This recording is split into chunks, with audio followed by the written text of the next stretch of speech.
ಅದು ಒಂದು ಬಿಸ್ನೆಸ್. ಅರ್ಥ ಆಗ್ತದೆ ಅಲ್ವಾ?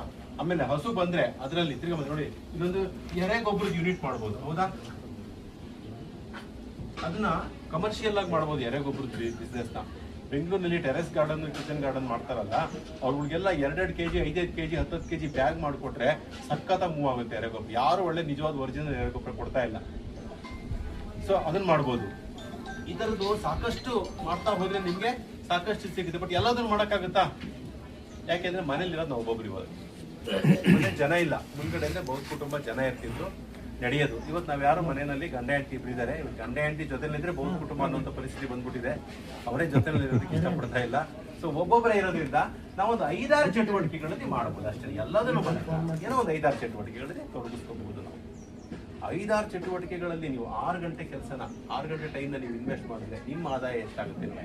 ಈಗ ನಾವು ಯಾವ್ಯಾವ್ದ್ರಲ್ಲಿ ಮಾಡ್ತಾ ಇದೀವಪ್ಪ ಅಂತಂದ್ರೆ, ಹೈನೋದ್ಯಮ ಒಂದು 50,000 ರೂಪಾಯಿ ಬಂತು. ಒಬ್ಬನೇ ಇರೋದು ನಾನು, 4 ಅವರ್ ಕೆಲಸ ಮಾಡ್ತೀನಿ, 10 ಹಸು ಸಾಕ್ತೀನಿ, ಇದ್ರ ಒಂದು 50,000 ರೂಪಾಯಿ ರೆವಿನ್ಯೂ ಬಂತು. ಒಂದಿಷ್ಟು ತರಕಾರಿ ಮಾಡ್ತೀನಿ ನಾನು, ತರಕಾರಿನ ಒಂದು 5,000. ಇವತ್ತೆಲ್ಲ ತರಕಾರಿ ಬೆಳೆಯೋದನ್ನ ಬಿಟ್ಬಿಟ್ಟಿದ್ದಾರೆ ರೈತರುಗಳು. ಹಿಂದೆಲ್ಲ ಸೇದಬಾವಿನಲ್ಲಿ ನೀರು ಸೇರ್ಕೊಂಡು ಸೊಪ್ಪಿನ ಮಾಡಿ, ಏನೋ ಮೆಂತ್ಯ ಸೊಪ್ಪು, ಕೊತ್ತಂಬರಿ ಸೊಪ್ಪು, ಒಂದಿಷ್ಟು ಮನೆಗೆ ಆಗೋಷ್ಟು ತರಕಾರಿ, ಆಯ್ತಾ? ಆಮೇಲೆ ಹಿತ್ತಲವರೆ ಗಿಡ, ಹೆಸರೇ ಹಿತ್ತಲವರೆ ಗಿಡ. ಹಿತ್ತಲಲ್ಲಿ ಯಾವಾಗಲೂ ಚಪ್ಪರದಲ್ಲಿ ಹಿತ್ತಲವರೆ ಗಿಡ ಇರ್ತಿತ್ತು.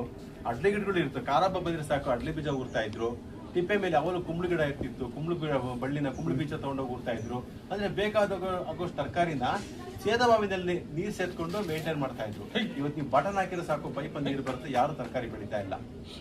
ಎಲ್ಲೋ ಟೌನ್ಗೆ ಹೋಗ್ಬಿಟ್ಟು ಪ್ಲಾಸ್ಟಿಕ್ ಕವರ್ನಲ್ಲಿ ತರಕಾರಿ ತಗೊಂಡ್ಬರ್ತಾ ಇದೀವಿ ಮನೆಗೆ, ಹೌದಾ ಇಲ್ವಾ? ಸೊ ಅದಕ್ಕೆ ಅದ್ರ ಬಗ್ಗೆ ಅವರಿಗೆ ತಾಂತ್ರಿಕತೆಯನ್ನು ಹೇಳ್ಕೊಡ್ತೀವಿ. ಏರು ಮಡಿಗಳಲ್ಲಿ ಮಾಡ್ಕೊಂಡ್ರೆ ನೀವು ಹೆಂಗೆ ತರಕಾರಿನ ನಿಮ್ಮ ಜಮೀನಲ್ಲಿ ಬೆಳ್ಕೋಬಹುದು. ನೀವು ಜಸ್ಟ್ ಒಂದು ಅರ್ಧ ಗಂಟೆ ನೀವು ಟೈಮ್ ಸ್ಪೆಂಡ್ ಮಾಡಿದ್ರೆ ಸಾಕು. ಕನಿಷ್ಠ ಅಂದ್ರೂ ಕೂಡ ಒಂದು 5,000 ರೂಪಾಯಿ ತರಕಾರಿ, ತಿಂಗಳಿಗೆ ಒಂದು 5,000 ರೂಪಾಯಿ ತರಕಾರಿ ಬೆಳಿಬಹುದು.